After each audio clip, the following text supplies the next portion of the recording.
Thank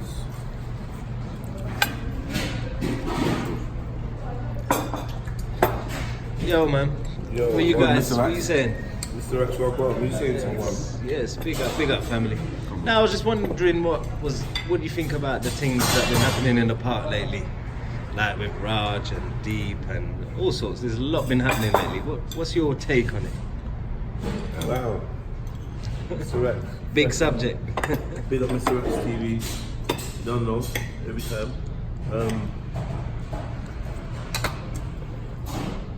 What's been happening at the park?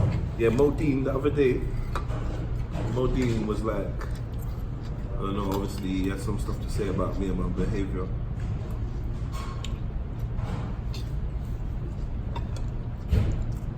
But I spoke to him and he was just like, you know what, I shouldn't have got you involved and whatnot. So Modine's cool in it, like he's just, well, Modine's just doing Modine, innit? I'm not really involved like that. I have seen like the antics and stuff, but I don't really want to feed into it. You know what I'm saying? Personally, yeah, man. The men are just doing their thing. It's nuts. After Raj, it's just, I don't know. Raj's not really. I don't really know what he's been doing or is there any of that specific storyline about Raj that? Supposedly changed his behaviour this week. From what to what? From how he's been behaving and acting to talking about Pakistan, India and Pakistan and all that type of stuff and depression and all of those type of things. So yeah, he tried to take a different stance this week, but mainly because of the policeman's ball or whatever they went to with the pagan, the little meeting they had. Oh, that meeting? You know, yeah, the little gay meeting there. A man told him straight. Gay meeting? A man told him straight, yeah. If he acts up in the park and there's a situation where people crowding around you, we're going to remove you. You know what I'm saying? Okay. So he said, boy, he don't care. If he feels unsafe, he's bringing the BFLA down. Man told him straight, boy, you do that, bro, you're getting banned from the park. Is that what they said to him? Or if you bring the DFLA down, you're going to get banned? You're going to get banned. You're banned from the park. So he was pissed. Done a live stream or whatever, and then that's really it. So then when he came on Sunday, he was a lot calmer. I think someone talked to him. Calmer? What do you mean calmer? Is he normally like on the Hyde? On his live streams lately, yeah, he's been actually erratic. The whole idea that people are trying to run him out of the park and all that, it's a fantasy, isn't it? Oh, bro, why do you keep running? No. Anyway, whatever. So yeah, what else has been going on? What have I missed? What else has been going on? Well, Deep and Deep. Respect. Oh shit, that Deep and Respect thing. Yeah, that's a mad Deep thing. Deep's bugging, man. Deep has been bugging. Deep's got like, in my opinion, he's got like some kind of fixation with Respect. So I don't know. That's how I see it. I'm allowed my opinion on that. My opinion is I've got. It just seems a bit weird. Big up Respect though. Come on. Right. Big up. Some jealousy going on. Let me. A man are trying to make Respect look bad, as in man's arguing over yeah, when that's not the case. There's only one person arguing over yeah. I'm not involved with none of that, right? It seems to be. But like I said, from my observation, there seems to be something deeper than I can fathom, and he has some kind of fixation with Respect. That's my prognosis, or whatever you want to call it. You know what I mean? That's my perspective. So mention. What else has been going on? More than that. Not really. Live shows and all them and things there. The food offline. That Pat O'Donnell guy come to the park. Then the DFLA trying to slander him on Manny's show and all this type of stuff. Mad thing. But it's yeah, it's just EastEnders, isn't it? Yeah, it's funny how stuff in the park ends up outside the park and on live streams and so on. Yeah, for some people. Yeah. But people need to start recognising that. A lot of these people, they don't know us, or they don't know the people they're supposedly trolling, and it is trolling. What do you lot think about this pigeon? Fantastic. Would you eat a pigeon? I swear like they've got like clean pigeons though, innit? In certain countries. I know they definitely They sell it in some like restaurants. a wild pigeon. Is there wild pigeons? Yeah. Yeah. Pigeon in Nigeria are white. But all of them are white. Well, they're colourful anyway. You ain't gonna find no grey pigeon. It's like it's only exclusive to the UK, grey pigeon. Well, no, they've got them. I'm sure they've got them in Europe. Yeah, maybe. Sure, yeah, you might be right. But what do you think about the splashing the water? There's lemon juice still. Well, lemon juice, yeah. Yeah, man. I'm not encouraging it, but I'm not discouraging it as well. If a man want to throw drink on another man, by all means necessary, man. Whatever, innit? Maybe he felt that it needed to cool down. You know what I mean? Because it was getting a bit hype and gassed. Get me? I thought it was a good move, but then obviously if you're gonna make an apology video after and let Raj record it, like you're cruising for a bruising.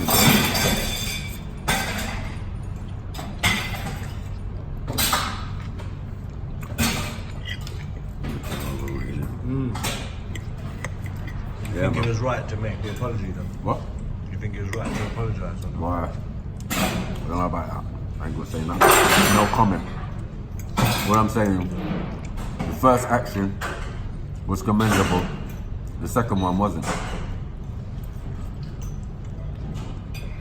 No make apology videos. I really ain't got no opinion on it. Like, I just feel like, obviously, what opinion do you have about a man throwing water on someone else? Like, I mean, it's just like, I don't know. It's not the worst thing in the world. It's not the biggest thing. It is what it is. Like, but obviously, I wouldn't like if someone threw water on me for something that I said. Yeah. You get me? Yeah. Like, I wouldn't really be happy with that. I told you. I don't think that somebody could say something to me that would make me want to throw water on them in the park.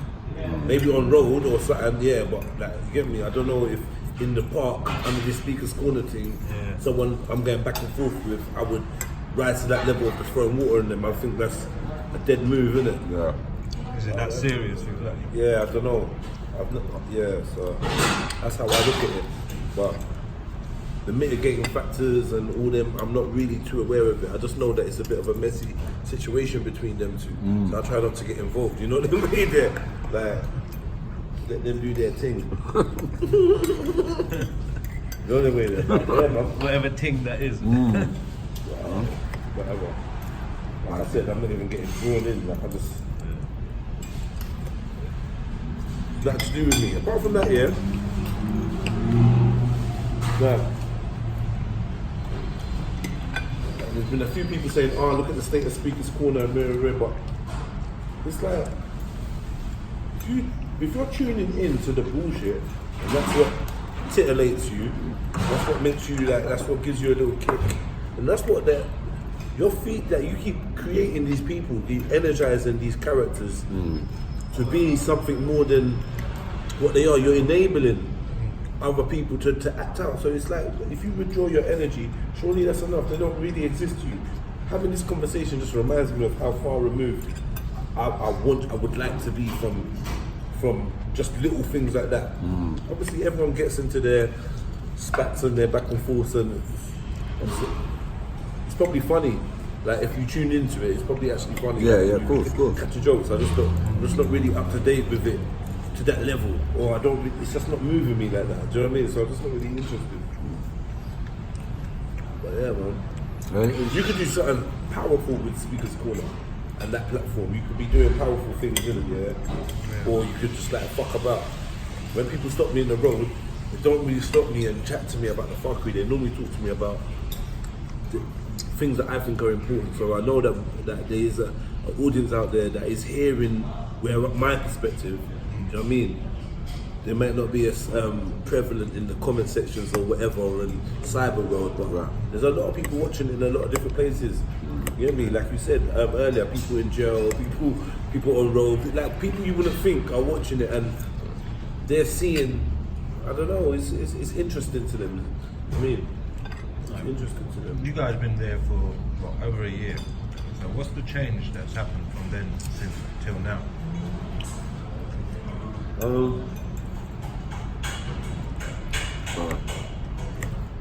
Is it better? Is it worse? Since Tony Robinson came, yeah, things have changed slightly.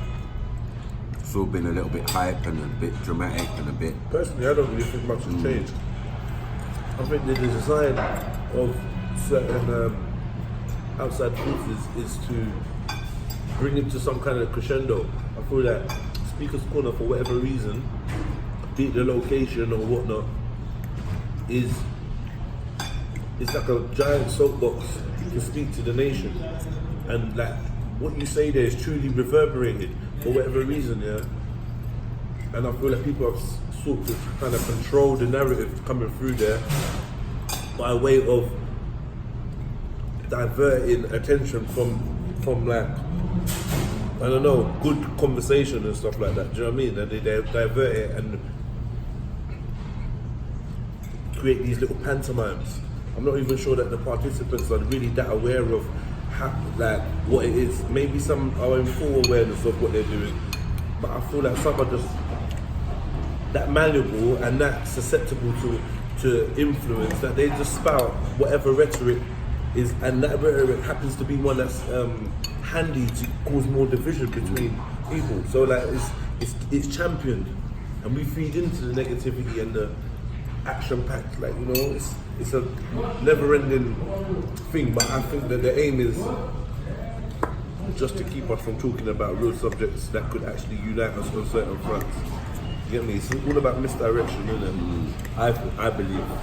I mean, I don't think it's a coincidence that certain people come at key times. Sorry, when conversations seem to be leaning towards a more cohesive, and then this drama will spark up, or that's drama, it's just dumb. Or when someone that really needs to get schooled is getting schooled, something will come to interrupt that, or they'll run off. True story. I mean, for the conspiracy theorists and that, people say it's like an experiment. It's a microcosm. They send characters in there to trigger, and they're studying human behaviour to see what triggers and what reactions people have. What do you think about all that? Is that nonsense? Or? No one sent me him. Me neither. No one sent me him. Not me. Nah, me neither. Get me? I can't vouch for none of you lot. But it is a social experiment. It is funded and run by a company. If you look into it, you'll find out that the whole idea of Speaker's Corner is a business. It is a company. But again, it's based on social conditioning, and you get me, that type of thing. Eugenics, we should say. So, yeah, we've got speakers everywhere, cameras everywhere. For what? Obviously to record and see people, the general consensus of what people think. You know what I'm saying? Basically like a snitching park. You know what I mean? It is a microcosm of our society, but it doesn't reflect our society. That's the problem. But if they're using that to gauge how we think and feel, they're very much mistaken. It's not that. You use the reaction. You use the data from the people that are watching it, because you've got thousands, hundreds of thousands, millions of people watching it. Yeah. If you put the numbers together, do you know what I mean? And it's the data. The data is invaluable, bro. Especially that in the age of comments and that they can check trends. Right. What's and who like kind of, obviously they got our watch patterns and you know that. Yeah. What's that thing called? Deep Think. That Google Deep Think or Deep Drive or whatever it's called. You know, like these things are deep. We're helping to perfect the algorithms that tell us what to like by them gauging what we like. Yeah. And it just pops up. So yeah, man. Yeah, Yeah, bro.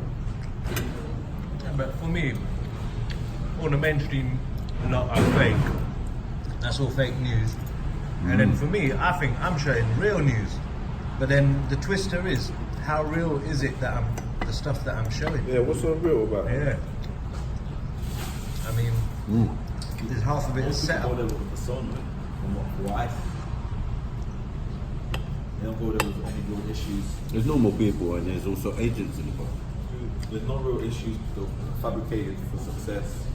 More I can gauge this, you know what I mean? Yeah, most people are successful already.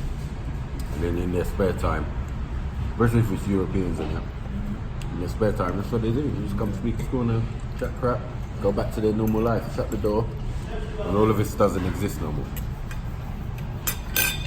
So, you know, as I said, it's like a fake scenario. Like, these people really didn't want us in their shop, you know. Don't get it twisted. Anyway, man. Those are the stuff We secret. got RI here, man. RI in the house. Looking back. Look on. We're gonna spit us something, hopefully. Yeah, but give me 1 minute. Think of something, Poetry. suit the moment. Yeah, that food got laid down nice. Mullet.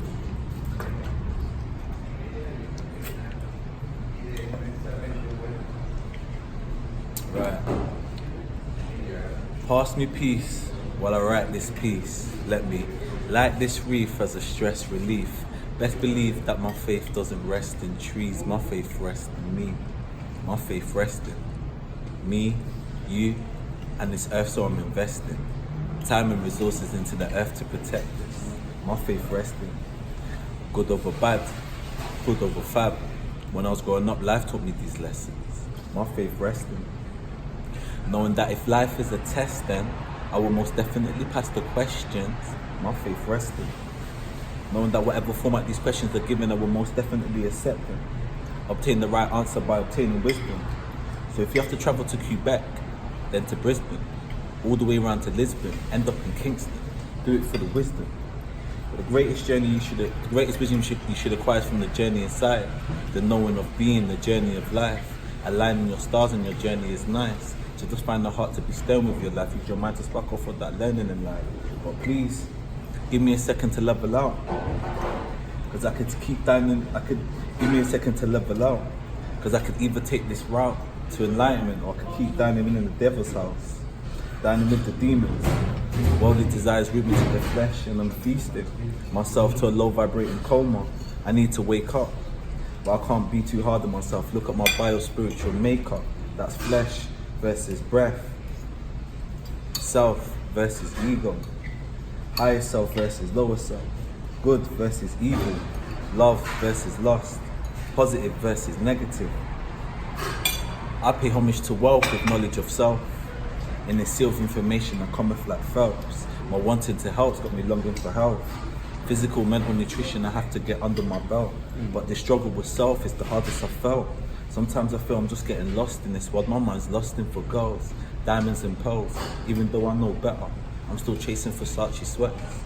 Dead animal clothing, just so I can go around with the boasting.